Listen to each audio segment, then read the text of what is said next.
Hello learners, இன்றைக்கி நாம் ரொம்ப இம்பார்ட்டண்ட்டான ஒரு கொஷின் பேப்பர் பார்க்க போகிறோம். அதாவது 12th காமர்ஸ் வணிகவியல். அது வந்து ஜூன் 2024 2024 சப்ளிமெண்ட்ரி எக்ஸாமில் கேட்ட காமர்ஸ் கொஷின்ஸ் எல்லாம் பார்க்க போகிறோம். வீடியோவை கடைசி வரைக்கும் பாருங்கள். இதில் இருக்கிற 2 மார்க்ஸ் 3 மார்க்ஸ் 5 மார்க்ஸ் எல்லாம் கண்டிப்பாக படிச்சுக்கோங்க ஃப்ரெண்ட்ஸ். 1 மார்க்லேருந்து ஸ்டார்ட் பண்ணுவோம். Question number 1. வேலையை பல்வேறு சிறு பணிகளாக பிரிப்பதை டேஷ் என்பார். வேலையை பல்வேறு பணிகளாக பிரிப்பதை வேலை பகிர்வு என்பார். இதுக்கான கரெக்டான ஆன்சர் ஆப்ஷன் இ. 2வது கொஷின். டேஷின் உதவியுடன் இலக்குகள் அடையப்படுகின்றன. செயலூக்கமளித்தல். ஆப்ஷன் ஏ தான் கரெக்டான ஆன்சர். Question number 3.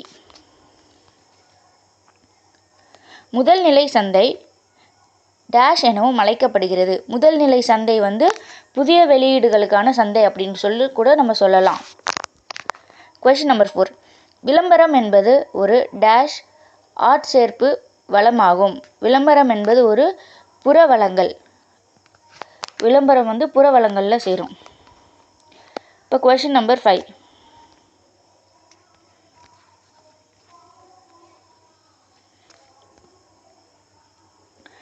இயக்குநர்கள் நிறுவனத்தின் பணத்திற்கு டேஷ் ஆகிறார்கள். இயக்குநர்கள் நிறுவனத்தின் பணத்திற்கு பொறுப்பாண்மையாளர்கள். அதாவது ஆப்ஷன் இ தான் கரெக்டான ஆன்சர். பொறுப்பாண்மையாளர்கள். Question number 6. 6வது கொஷின். டேஷ் கூட்டம் நிறுவனத்தின் வாழ்நாளில் ஒரு முறை மட்டுமே கூடப்படும். அதாவது ஒரு கம்பெனியோட லைஃப் டைமில் வந்து ஒரே ஒரு வாட்டி கூட்டப்படுற கூட்டம் வந்து சட்டமுறை கூட்டம். ஆண்டு பொது கூட்டங்கிறது வருஷத்துக்கு ஒரு முறை நடக்கும். சிறப்பு கூட்டங்கிறது வந்து நம்ம சொல்ல வைக்காது, வருஷத்துக்கு ஒரு முறை 2 முறை 3 முறைன்னு கூட நடக்கலாம். ஆனால் அந்த கம்பெனியோட வாழ்நாளில் வந்து ஒரே ஒரு முறை நடக்கிற கூட்டம்னா அது சட்டமுறை கூட்டம் தான். இது நல்லா ஞாபகம் வச்சுக்கோங்க. 7வது கொஷின். நம்பிக்கை உள்ள ஊக வணிகர் என்பவர் யார்? நம்பிக்கை உள்ள ஊக வணிகர் காளை என்று அழைப்பார். காளைகர். ஆப்ஷன் ஆ அதுதான் சரியான விடை. இந்தியாவில் இந்திய பத்திரங்கள் மற்றும் பரிமாற்ற வாரியம் செபி தோற்றுவிக்கப்பட்ட ஆண்டு இது. செபி வந்து ஆரம்பித்த வருஷம் வந்து 1988. ஆப்ஷன் ஆ அதுதான் சரியான விடை. 9வது கொஸ்டின் பார்ப்போமா? தொழில் முனைவோரை கீழ் குறிப்பிட்டபடி எப்படி வகைப்படுத்த முடியாது? தொழில் முனைவோரை கொஷினை வந்து 2க்கு 3 வாட்டி நல்லா படித்து பாருங்கள். அப்போ உங்களுக்கே ஆன்சர் வந்து புரியும். தொழில் முனைவோரை கீழ் குறிப்பிட்டபடி எப்படி வகைப்படுத்த முடியாது. ஸோ ஒரு பிஸ்னஸ் பண்ணுறவங்கள வந்து நம்ம வந்து எப்படி இதில் வந்து சேர்க்க முடியாதுன்னா ஆப்ஷன் இ ஊழியர். ஸோ ஒரு தொழில் பண்ணுறவங்க வந்து அந்த கம்பெனியில் ஊழியர் ஆக மாட்டாங்க, அவங்க தான் ஓனர். அதனால் அவங்க எப்படி ஒரு எம்ப்ளாயியாக மாற முடியும்? Question number 10. 10வது கொஸ்டின். நுகர்வோர் பாதுகாப்பு சட்டம் நடைமுறைக்கு வந்த நாள் எது? நுகர்வோர் பாதுகாப்பு சட்டம் நடைமுறைக்கு வந்த நாள் ஆப்ஷன் இ 15 ஏப்ரல் 1987. நவீன சந்தைகளின் இறுதியான நோக்கம். அதாவது ஒரு மார்க்கெட்டோடைய இறுதியான நோக்கம் என்னது? நுகர்வோர் திருப்தி. ஒரு பொருளை வாங்கி பயன்படுத்துகிறவங்களோட திருப்தி தான் வந்து அவங்களுக்கு வந்து நோக்கம். 12வது கொஷின். கூட்டு பங்கு நிறுவ தொழில் முனைவோரின் வேறு பெயர். கூட்டு பங்கு நிறுவ தொழில் முனைவோரின் வேறு பெயர் வந்து அகத்தொழில் முனைவோர், என்டர்பிரனர். 13வது கொஷின். பங்கு பரிவர்த்தனை சந்தை இவ்வாறு அழைக்கப்படுகிறது. பங்கு பரிவர்த்தனை சந்தை வந்து எப்படி அழைக்கப்படுனா பத்திர சந்தை அப்படின்னு சொல்லுவாங்க. பத்திர சந்தை. 14வது கொஷின். பொதுத்துறைக்கு ஒதுக்கப்பட்ட தொழில்களை தனியார் துறைகள் துவங்க அனுமதிப்பது டேஷ் ஆகும். தனியார் துறைன்னு வந்திருக்கிறதுனாலவே நீங்கள் வந்து கண்ணை மூடிக்கிட்டு தனியார் மயமாக்கல் அப்படின்னு வந்து ஆன்சர் டிக் பண்ணலாம். முந்தைய கொஷின் நம்பர் 15. 15வது கொஷின். முந்தைய பங்குதாரர்களுக்கு எவ்வித கட்டணமும் இல்லாமல் வெளியிடும் பங்குகள். அதாவது வந்து காசே வாங்காமல் ஃப்ரீயாக கொடுக்குறாங்க. அப்போ நம்ம கம்பெனிலலாம் வந்து ஃப்ரீயாக சேலரி வந்து கொடுத்தா, நீங்கள் வேலையே வாங்காமல் சேலரி கொடுத்தா என்ன சொல்லுவீங்க? போனஸ் அப்படின்னு சொல்லுவீங்க. ஸோ அதுதான் ஊக்க பங்குகள். அதுதான் சரியான விடை. 16வது கொஷின். திட்ட அறிக்கையில் துணிகரம் செய்வதற்கான நெறிமுறையை உள்ளடக்கியது. நம்ம தொழில் முனைவோர். இதுதான் சரியான பதில். ஆப்ஷன் இ. 17வது கொஷின். டேஷ் ஊழியர்களின் திறமை குறைபாடுகளை தடுக்க உதவுகிறது. பயிற்சி. ஆப்ஷன் ஆ. இதுதான் சரியான விடை. பயிற்சி. 18வது கொஷின்.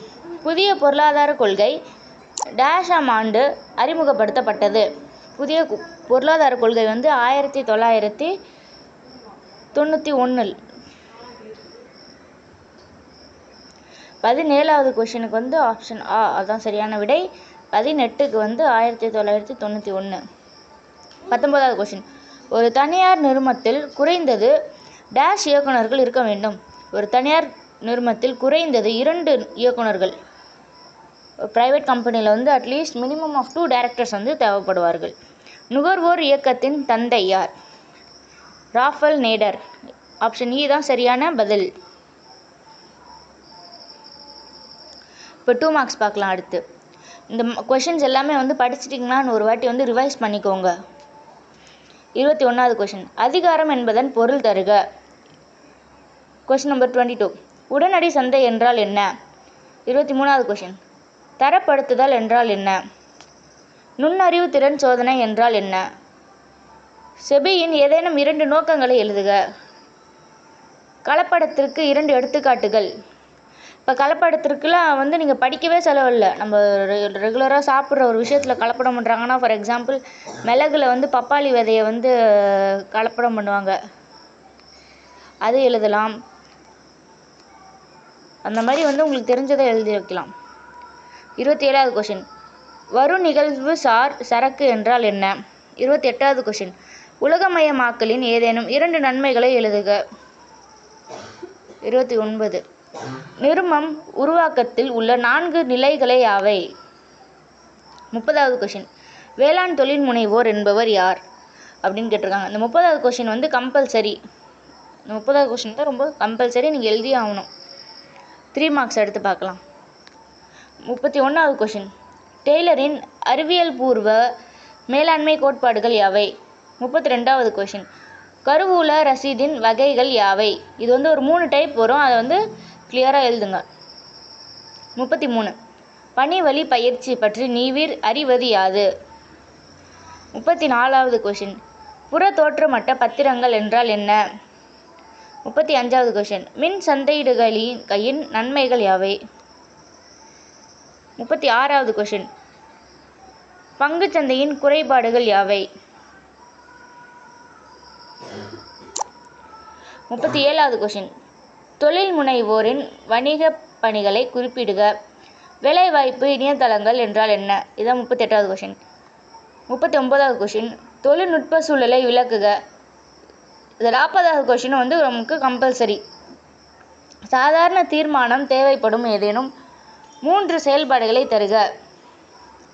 அடுத்து 5 மார்க்ஸ். நமக்கு மொத்தம் 14 5 மார்க்ஸ் கொடுத்துருப்பாங்க, அதில் நம்ம 7 வந்து அட்டன் பண்ணணும். 41வதுல ஆ. மேலாண்மையின் பல்வேறு பணிகளை விளக்குக. இது ரொம்ப இம்பார்ட்டண்ட், இது நல்லா படிச்சுக்கோங்க. மனித வளத்தின் சிறப்பியல்புகளை விளக்கவும். 42வது கொஷின். ஆட்சேர்ப்பு முறையில் உள்ள அகவளங்களை விளக்குக. எல்பிஜி கொள்கையின் சிறப்பு அம்சங்களை விளக்குக. 43வது கொஷின். பல்வேறு வகையான நிதி சந்தைகளை விவரிக்கவும். விற்பனை ஒப்பந்தத்தின் அடிப்படை கூறுகளை கூறி விளக்குக. 44வது கொஷின். பாரம்பரிய சந்தை எவ்வாறு மின் சந்தைகளிடமிருந்து வேறுபடுகிறது என்பதை விளக்குக. இந்த டிஃப்ரென்ஷியேட் வந்து உங்களுக்கு 2 கேட்பாங்க, ஸோ அதனால் எல்லாத்தையும் நல்லா பக்காவாக படிச்சுக்கோங்க. மகளிர் தொழில் முனைவோர் சந்திக்கும் பிரச்சனைகளை விவரிக்கவும். இந்த மாதிரி கொஷின்ஸ்லாம் நம்ம படிக்கணும்னு கூட அவசியம் இல்லை, உங்களுக்கு தெரிஞ்சதை வந்து ஏதாவது எழுதி வைங்க, அதுவே வந்து உங்களுக்கு 3 to 4 மார்க்ஸ் வரதுக்கு ஹெல்ப் பண்ணும். இந்த மகளிர் வந்து தொழில் முனைவோர் சந்திக்கிற பிரச்சனையெல்லாம் வந்து நம்ம இப்போ ஒரு உமன் ஆண்டர்பிரனர்ஸ் என்னென்ன பிரச்சனைலாம் சந்திப்பாங்க அப்படின்னு வந்து எழுதுவீங்க. 45வது கொஷின். அரசு பத்திரங்களின் சிறப்பியல்புகளை ஏதேனும் 5 விவரிக்கவும். பல வகையான நிறும கூட்டங்களை விளக்குக. ஆ. மேலாண்மையின் 46. மேலாண்மையின் அடிப்படை கருத்துக்களை விவரிக்கவும். சந்தையிடுகளின் பரிமாண வளர்ச்சி பற்றி விவரிக்கவும். 47. பங்குகளுக்கும் கடனீட்டு பத்திரங்களுக்கும் உள்ள வேறுபாடுகளை எழுதுக. நுகர்வோர் எவ்வாறு சுரண்டப்படுகிறார்கள் என்று எழுதுக. அவ்வளோதான். இதில் வந்து நீங்கள் ஒரு 5 மார்க்ஸ் அட்டன் பண்ணிங்கனாலே முக்கால்வாசி நீங்கள் பாஸ் ஆகிடலாம். இப்போ சப்ளிமெண்ட்ரி எக்ஸாம் எழுதுறீங்கங்கிறனால உங்களோட ஏம் வந்து பாஸ் ஆகணுங்கிறது தான். ஸோ நல்லா படிங்க. எக்ஸாமுக்கு ஆல் தி பெஸ்ட். இதேமாதிரி நிறைய வீடியோஸ் பார்க்க நம்ம பிரைட் கோச்சிங் சென்டரை சப்ஸ்கிரைப் பண்ணிக்கோங்க. தேங்க்யூ.